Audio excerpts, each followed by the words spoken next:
एक बार की बात है, सुषमा अपने पूरे परिवार के साथ खुशी खुशी मोहन नगर में रहती थी।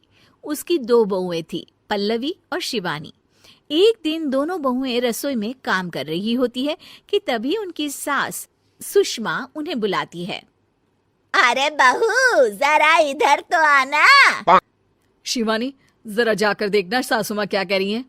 दीदी आप ही देख लो ना जाकर, आपको भी तो सुनाई दे रहा है। अरे मैं आटा गूंद रही हूँ ना, तुम चली जाओ। हाँ तो मैं भी तो सब्जी काट रही हूँ ना दीदी। अरे बहू जल्दी आओ। ओह, ये तो जाएगी नहीं। मैं ही जाकर देखती हूँ कि क्या करना है। पल्लवी सुषमा के कमरे में जाती है। जी मम्मी जी, क्या हुआ? शाम को घर पर कुछ मेहमान आने वाले हैं, तो तुम अच्छा सा खाना बना लेना बहू। ठीक है मम्मी जी, आप बता दीजिए क्या क्या बनाना है और कितने लोग आ रहे हैं। सुनील की मौसी जी और उनका पूरा परिवार आ रहा है। कुल मिलाकर 3। उसे अपनी जेठानी की इतनी तारीफ रास नहीं आती। आपकी बहुएं तो बहुत ही अच्छा खाना बनाती हैं। हाँ, बनाती तो दोनों ही अच्छा है, पर आज ना ये सारा खाना बड़ी बहू ने बनाया है। छोटी बहू की तबीयत ठीक नहीं थी, सो इसलिए। मानना पड़ेगा सुषमा जी, आपकी बड़ी बहू तो बहुत ही गुणवान है। पल्लवी की तारीफ सुनकर शिवानी को जलन होती है। पल्लवी ये सुनकर खुश हो जाती है और शिवानी की तरफ देखकर उसे चिढ़ाती है। कुछ देर बाद मेहमानों के जाने का वक्त हो जाता है। मौसी जी सबके लिए उपहार लाई होती है। वो सबको शगुन के पैसे देती हैं और अंत में पल्लवी के पास आती है। तुम्हारे लिए शगुन का लिफाफा तो है ही, पर बहू तुम्हें एक और उपहार भी मिलेगा, इतना अच्छा खाना बनाने के लिए। मौसी अपने सोने के कंगन निकालकर पल्लवी को पहना देती है। ये लो, ये मेरे मनपसंद कंगन है, अब से ये तुम्हारे हुए। धन्यवाद मौसी जी। ये देखकर शिवानी तो पूरी तरह से जल जाती है और गुस्से से रसोई में चली जाती है। तभी वहां पल्लवी आ जाती है और उसे अपने कंगन दिखाने लगती है। देवरानी जी, अब आपका सर दर्द ठीक तो है ना? मुझे लगता है कि अब सर दर्द शुरू हो गया होगा आपका।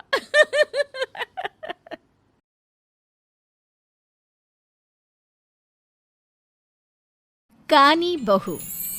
किशोरी लाल जी के बेटे राघव की शादी की बात जगह जगह चल रही थी, लेकिन किशोरी लाल जी को कोई लड़की पसंद ही नहीं आती थी और उसकी एक ही वजह थी, किशोरी लाल जी का लालची होना। उनको लड़की वालों से मोटा दहेज चाहिए था और इसी चक्कर में एक दिन वो एक बहुत पैसे वाले के घर अपने बेटे का रिश्ता लेकर पहुंचे। उस आदमी का नाम था ओम प्रकाश। देखे किशोरी लाल जी, मेरी एक ही बेटी है और मेरी सारी संपत्ति जायदाद सब कुछ मेरी बेटी नैना का ही है। पापा, नाम से लगता है बहुत खूबसूरत होगी। कितना अच्छा नाम है ना, नैना। ओ, वैसे बात तो सही है आपकी। अब इतना पैसा है, जमीन जायदाद है, इकलौती बेटी, आप भी क्या करेंगे? सब कुछ उसे ही देंगे ना। बिल्कुल ठीक पहचाना आपने। बस बेटी की शादी और सारी जायदाद उसके नाम। पापा, बिना देखे हाँ कर दीजिए ना, इतना अच्छा रिश्ता फिर कहाँ मिलेगा? माला माल हो जाएंगे हम। मैं अपनी बेटी को बुलाता हूँ। अरे नहीं नहीं नहीं नहीं, आपकी बेटी का नाम नैना है, सुनकर ही लगता है बहुत सुंदर होगी। रहने दीजिए अंकल, मैं तो आपकी बेटी के नाम से ही इतना खुश हो गया हूँ कि उसे बिना देखे शादी करने को तैयार हूँ। अब तो मैं उसका चेहरा सीधे शादी के बाद ही देखूंगा। और इस तरह राघव नैना का चेहरा नहीं देखता और उससे शादी कर लेता है। शादी के बाद अपनी सुहाग रात पर जब राघव नैना का घूंघट उठाकर देखता है तो नैना की आंखें बंद थी। कितने खूबसूरत हो तुम नैना, जरा अपनी आंखें खोलकर मेरी तरफ देखो तो सही। नहीं, मुझे शर्म आती है। अरे, मैंने तुम्हें शादी से पहले भी नहीं देखा, और अब अगर तुम आंखें खोलकर मुझे देखोगी भी नहीं तो मुझे अच्छा कैसे लगेगा? इससे पहले कि नैना अपनी आंखें खोलकर राघव की तरफ देखती, अचानक से लाइट चली गई और राघव नैना को पूरी तरह से देख भी नहीं पाया। अगली सुबह नैना राघव के लिए नाश्ता बनाकर लेकर आई। अरे ये क्या, आधा पराठा सीका हुआ है और आधा बिल्कुल कच्चा। ये तुमने क्या किया नैना? बहू, तुमने क्या आधा पराठा तवे से नीचे लटका कर रखा था, जो आधा सिका है और आधा कच्चा? मुझे जितना दिखेगा उतना ही तो सीखूंगी ना पापा जी। जहाँ जहाँ मुझे नजर आ रहा था वहाँ मैंने सीख लिया, जहाँ जहाँ नहीं दिखा वहाँ कच्चा रह गया होगा। इसका क्या मतलब है? ये कैसा मजाक कर रही है तुम? अरे बहू, तुमने इतना लंबा घूंघट क्यों लगाया हुआ है?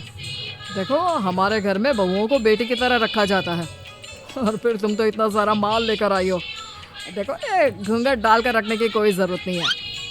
हाँ नैना, पापा जी ठीक कह रहे हैं, तुम तो आराम से रहो, अपना ही घर समझो। नैना अचानक से अपना घूंघट उठा लेती है। अरे ये क्या पापा, नैना की तो एक आंख फूटी हुई है।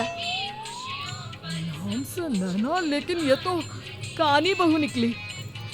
मेरे साथ धोखा हुआ है, धोखा। बिना दिखाए अपनी काली लड़की मेरे संग ब्याह दी। मुझे काली भी नहीं चाहिए। मुझे अभी ओम प्रकाश जी से बात करनी पड़ेगी। आखिर उन्होंने मेरे साथ ऐसा किया क्यों? अरे आप लोगों ने ही तो पापा से कहा था कि आप लोग शादी से पहले मुझे देखना नहीं चाहते। अब मेरे पापा पर क्यों इल्जाम लगा रहे हैं? अरे लेकिन उन्हें बताना तो चाहिए था ना कि तुम कानी हो, एक आंख से तुम्हें दिखाई नहीं देता। किशोरी लाल और राघव नाराज होकर ओम प्रकाश को अपने घर बुलाते हैं। पापा जी, ये आपने क्या किया? शादी से पहले बताया क्यों नहीं कि नैना की आंखों में परेशानी है? अरे आप ही ने तो लड़की देखने से मना कर दिया था। और लेकिन आप बता तो सकते थे।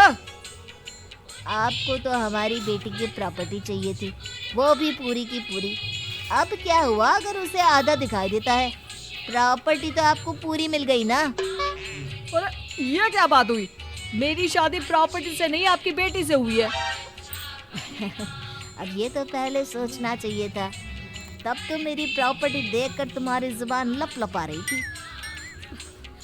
लेकिन मैं कानी लड़की को अपनी बीवी बनाकर नहीं रख सकता। पापा कुछ करिए ना आप। हाँ करता हूँ। देखिए ओम प्रकाश जी, आप हमारे साथ ऐसा नहीं कर सकते। और तुम देखो, अगर तुमने मेरी बेटी से शादी तोड़ी ना, तो जो भी प्रॉपर्टी मैंने तुम्हें दी है वो तो पूरी की पूरी वापस ले ही लूंगा, और आधी प्रॉपर्टी तुम्हारी भी लूंगा। अरे मेरी आधी प्रॉपर्टी भला क्यों लेंगे आप? इसलिए क्योंकि मेरी बेटी को आधा नजर आता है और उसकी नजर अभी तक तुम्हारी आधी जायदाद पर ही पड़ी है। अब तुम उसे घर से निकालोगे तो कुछ तो लेकर जाएगी ना। और अगर हम आपकी बेटी को अपने घर की बहू बनाकर रखे तो? तो तुम्हारी पूरी प्रॉपर्टी तुम्हारी ही रहेगी, और जो मैंने तुम्हें दिया है ना, उसमें से बस मैं आधा लेकर जाऊंगा। अरे लेकिन अब आप अपनी दी हुई प्रॉपर्टी में से आधी वापस क्यों लेकर जाएंगे? अगर मैं आपकी बेटी को अपनी पत्नी बनाकर रखने को तैयार हूँ तो?